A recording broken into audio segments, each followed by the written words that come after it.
Meus queridos, desculpa o atraso, eu me atrasei 8 minutinhos aí, temos que recompensar aí de repente no final. Bancos, serviços bancários, né, os juros desse país são muito caros, a gente não pode deixar de pagar o cartão de crédito, tem que ser total, vocês sabem disso, jamais pagar o mínimo, porque os juros são extremamente abusivos. E aí tive que dar uma corridinha, e não deu até. Na hora que eu fui pagar, fui disponível. Sabe? É legal, né? Sendo que o povo brasileiro é muito curioso, né? No chão do banco tem uma fila delineada, uma única fila. Aguarde. Justo, né? Quem chega primeiro, atende primeiro, quem chega por último, mofa e espera.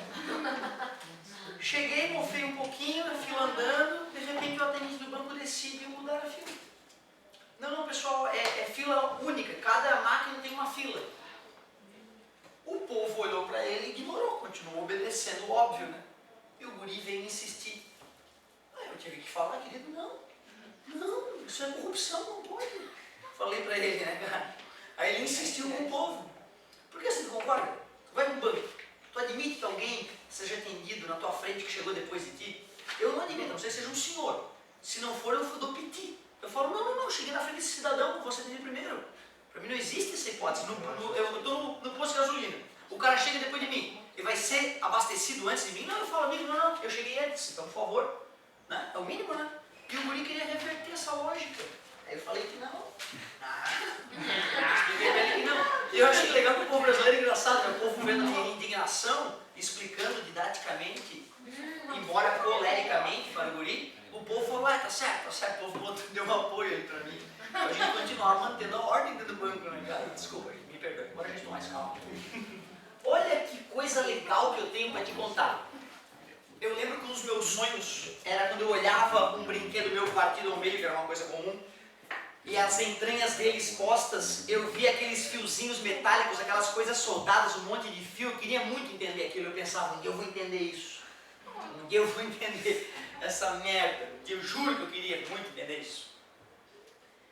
Ainda não cheguei no ponto de construir circuitos elétricos, né? Mas eu hoje entendo. Se eu parar para estudar um circuito elétrico, eu entendo.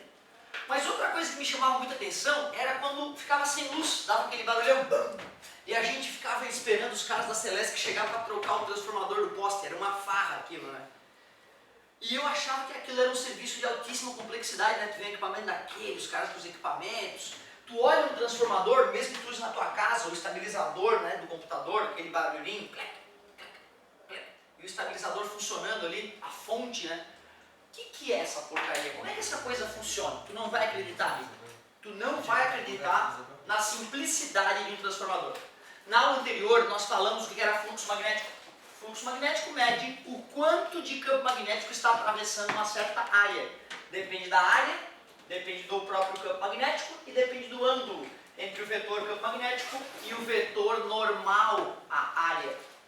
E nós vimos que já que corrente elétrica gera campo magnético também pode gerar corrente elétrica, mas para que isso aconteça, tem que haver a variação do fluxo magnético com o passar do tempo.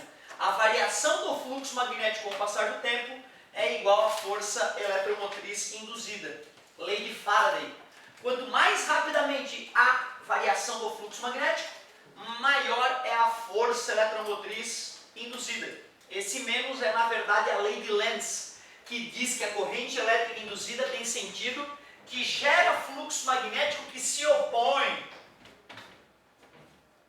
Se opõe a quem? A variação do fluxo.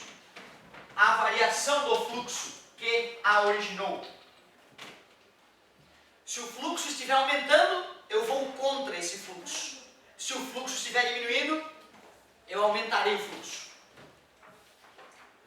Citei rapidamente no final da aula que quando a gente gera energia, a gente gera com 15 mil. Para economizar energia, diminui o efeito Joule, transmite com 700 mil. A indústria gosta de receber com 132 mil. Nas cidades, 3.800. Na tomada da nossa casa, 110 ou 220 volts. 110 mata menos pessoas. Como é que a gente faz essas transformações? Mais uma vez, nós vamos usar a lei de Faraday a nosso favor. Eu te mostrei que a lei de Faraday era escrita dessa maneira para uma espira. Mas se o meu circuito tiver várias espiras, N espiras, é só multiplicar a fórmula por N. e eu troquei força eletromotriz por U, que é volts, DDP, né? Que a gente usa lá no URI, lembra? URI, é U. Agora, olha que coisa absurda. O que é um transformador? Um transformador é uma máquina muito simples. É constituído de um núcleo. Este núcleo deve ser de um material ferromagnético. Ferromagnético, porque os materiais ferromagnéticos têm grande permeabilidade magnética, são permeáveis ao campo magnético. Por isso que é importante usar material ferromagnético. Portanto, ferro fundido é o material ferromagnético mais barato que tem. Outros, como o níquel ou o cobalto, são mais caros. Então, os núcleos dos transformadores é de ferro fundido. Ferro. Esse núcleo, eu tenho de um lado um fio condutor esmaltado, ele parece desencapado, mas não está desencapado, tal qual um solenoide, ele é esmaltado com um material isolante. E eu vou fazer um enrolamento. Eu vou enrolar uma, duas, três, N voltas de fio, bem apertadas essas voltas. O nome dessa estrutura é enrolamento primário. Nome justo. Porque eu fiz um enrolamento. Primário porque é onde a energia entrará. Primário. Enrolamento primário. Agora uma coisa muito importante que fique clara. Do outro lado do transformador, na verdade eu faço assim do outro lado para ficar didático, tá gente? Porque na verdade o enrolamento secundário é em cima do enrolamento primário, para que o fluxo magnético gerado por um atravesse o outro enrolamento. Na prática é diferente do que a gente faz aqui no quadro. No quadro a gente faz um enrolamento lá distante, para mostrar para o aluno que não tem corrente elétrica fluindo de um enrolamento para o outro. O que existe é fluxo magnético variável passando pelo material ferromagnético. Então, do outro lado, apenas por efeito didático, eu vou pegar fio esmaltado, não pode ser desencapado, e vou dar uma, duas, três, quatro, N voltas de fio. Já que é um enrolamento, o nome dele é enrolamento. E já que é onde eu vou obter a energia transformada, é a saída, secundário. Secundário.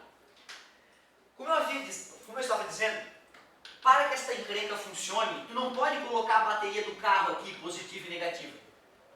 Porque se eu ligar a bateria do carro aqui, a corrente elétrica vai ter apenas um sentido e vai ser contínua. Isto vai gerar um campo magnético que tem um sentido contínuo. E se o fluxo magnético não variar com o passar do tempo, aqui vai ter 0 volts. E aí não vai servir para nada. O que eu estou te dizendo é que transformadores não funcionam para corrente contínua. Eles só funcionam com corrente alternada. Só funcionam com corrente alternada. Para te mostrar que eu estou colocando uma diferença de potencial variável, que o mais e menos estão trocando de lugar aqui, eu vou colocar um tiozinho aqui. Ó. Esse tiozinho é mostrando que a corrente elétrica está oscilando, variando. Corrente elétrica oscilante já é o suficiente, porque alternada significa que ela está indo e vindo. Né? Oscilante significa que ela está aumentando e diminuindo, não precisa necessariamente estar alternando. Se aqui tem um U de entrada, eu vou chamar de U1, vai percorrer uma corrente I1 nesse enrolamento, alternado.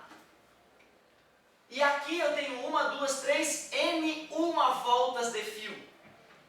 Eu quero descobrir através dessas grandezas qual é a DDP que eu vou obter lá na saída, o 2. Sendo que aqui eu tenho uma, duas, três, N2 voltas de fio. E nesse circuito vai percorrer uma corrente alternada que vale I2. O objetivo da aula de agora é te mostrar qual é a relação matemática entre enrolamento primário e enrolamento secundário. E tu não vai acreditar na simplicidade da ideia. Tu não vai acreditar o que o construtor de um transformador, o projetista de um transformador tem que escolher. É assustadoramente simples. Observem. Eu vou considerar que o nosso transformador é ideal. O que significa isso? Que toda a energia elétrica ou magnética fluindo no enrolamento primário vai conseguir atingir o enrolamento secundário. Eu poderia pegar a lei de Faraday modificada para N espiras e escrever a DDP que aparece nesse enrolamento primário é igual menos o número de espiras do primário que multiplica a variação do fluxo magnético no primário com a variação do fluxo magnético no secundário. No primário. Eu poderia escrever essa mesma equação para o enrolamento secundário. E se eu estou te afirmando que o meu transformador é ideal, transformador ideal. O que significa isso? Significa que todo o fluxo magnético com o passar do tempo que acontece no primário, todo o campo magnético oscilante que é criado, vem pelo núcleo ferromagnético e atravessa o enrolamento secundário. Ou seja, eu estou dizendo que não há perda de campo magnético. O fluxo magnético é todo preservado, nenhuma linha de campo foge para cá. Na prática, isso sempre se perde um pouquinho, né? Mesmo que os enrolamentos tivessem sido feitos um sobre o outro. O mais importante é perceber que não existe contato metálico direto entre esse fio e esse núcleo e esse fio. Eles estão em contato com materiais isolantes. Então a corrente elétrica não flui por esse núcleo. Se tu tirar esse núcleo e botar a mãozinha ali, não acontece nada. Não tem nada, pode lamber na verdade o núcleo ali, não vai tomar choque. Certo? Não tem corrente elétrica fluindo por ali. É uma maneira didática, né, de mostrar aqui. Todo professor fala que pode lamber as coisas. Ó. Se o fluxo magnético que passa no primário é igual ao do secundário, vocês devem aceitar que eu posso multiplicar por menos 1, né, ambos os lados da equação. Ficou estranho, né? Galera, olha o que eu vou fazer. Eu vou pegar esse N1 que está multiplicando e vou passar dividindo. Eu tenho todo o direito de fazer isso, né? Pegar o N1 que está multiplicando e passar dividindo. E posso fazer o mesmo na outra fórmula. Ó. Só dei mais uma modificada na lei de Faraday. Se eu estou dizendo que o fluxo com o passar do tempo no primário é igual ao fluxo magnético com o passar do tempo no secundário, é o mesmo que dizer que a tensão no primário dividido pelo número de espiras do primário é igual à tensão no secundário dividido pelo número de espiras no secundário. Para a fórmula ficar um pouquinho melhor, o 1 dividido por U2 é igual a N1 dividido por N2. E agora a conclusão final, o que mostra o quão simples é um transformador. Por exemplo, se eu conectar o meu transformador na tomada, 220 volts, e eu tenho no meu enrolamento primário 1000 espiras, 1000 voltas de fio. Se eu pretendo obter no meu enrolamento secundário 2200 volts, ou seja, 10 vezes mais, basta que no enrolamento secundário tenha 10 vezes mais voltas de fio. Isso aqui era 1000, 1000 vezes 10, 10.000. Simples assim. Se aqui tivesse 5000 voltas de fio, que é apenas 5 vezes mais, eu teria só 5 vezes mais tensão. 1100 volts. Não dá para acreditar. Para que tu aumente ou diminua a tensão em um transformador, basta tu contar 1, 2, 3, 1000 voltas de um lado. Ah, eu queria reduzir para metade, eu queria um transformador de 220 para 110. Se aqui tem 1000 voltas de fio, lá tu faz 500. Se o número de voltas cai pela metade, a tensão cai pela metade. Meu Deus. Quando tu manda lá, pô, precisava de um transformador, aí o cara, vou projetar. Vou projetar o quê, querido? Você vai projetar o quê? Tu vai botar no computador lá quantas DDP e o computador vai te vomitar quantas vezes tu vai girar uma manivela que vai contar quantas voltas de fio vai dar? Não, é diferente de um transformador da VEG, que vai alimentar uma hidrelétrica, que demora 1 ano para ser entregue. Ou 5 anos, se for um puta de um transformador. Como assim, professor? Sim. Se tu vai montar uma hidrelétrica, tem 3 empresas no mundo que fazem transformador. A VEG entrou, acho que ano passado, retrasado nessa briga de cachorro grande. Tu vai ligar para os caras e falar, amigo, tu vê um transformador? Sim, senhor, nós entregaremos daqui a 7 anos. Vai custar apenas $1,5 milhão. É assim, é um puta de transformador que vai alimentar uma cidade. Tu vê que loucura, né? Esse transformador precisa ser projetado. O ângulo com que as voltas das espiras se cruzarão é importante. Agora, um transformador lá para ligar a tua geladeira é uma coisa muito mais simples. Tu vai no camelódromo e compra, e o projeto dele é muito mais tranquilo e envolve contar quantas voltas de fio tem de um lado e do outro. Claro que o formato do núcleo, a maneira como as espiras estão entrelaçadas, aí são detalhes técnicos que uma empresa acaba escondendo da outra. Claro que se o teu transformador tem lá 98% de rendimento, imagina, ele aproveita 98% da energia. Aí tu escuta lá no mercado que uma empresa lançou um que tem 99,9% de rendimento. Aí tu fica bravo, né? O que tu faz? Tu compra o transformador dos caras, desmonta e descobre o que ele fez. E evita. É assim a espionagem industrial. Tu compra o equipamento do teu concorrente, desmonta ele, estuda ele e faz melhor. E tu vê, né, cara? Isso parece cruel. Mas é liberdade, né? Mas é o capitalismo, é aquela história. Nós temos que repensar, né? Só para o capitalismo não consumir todos os nossos recursos naturais. Fora isso, ele é fantástico. Meus queridos, tem um detalhe final importante. Se eu digo que o meu transformador é ideal, é porque a potência no primário é igual à potência no secundário. Não estou perdendo energia com o passar do tempo. Então eu posso dizer que U vezes I do primário é U vezes I do secundário. Como eu fiz a razão entre U1 e U2, tensão no primário e tensão no secundário, fica I2 sobre I1. E aí eu começo a entender que na verdade o transformador só transforma a DDP, ele não gera energia. Quando eu fiz a geração com 15 mil volts e elevei para 700 mil volts, não criou energia do além. Eu aumentei o U e diminuí o I. Diminuí o I para ter menos efeito Joule e a conta de luz não ser tão absurda quanto já é. Quer dizer que todo transformador elevador de tensão é um transformador rebaixador de corrente. Todo transformador rebaixador de tensão é um transformador elevador de corrente elétrica. Se a tensão caiu, a corrente aumentou. Se a corrente diminuiu, é porque a tensão aumentou. E vice-versa, são grandezas inversamente proporcionais. Não sei se já comentei com vocês, mas das várias maneiras que a raça humana tem de ser extinta ou de voltar às trevas, além do fanatismo religioso, além da mal administração econômica dos países, das riquezas e das leis não respeitadas ou não escritas que controlem os seres humanos com seus ímpetos destrutivos, além de um meteoro,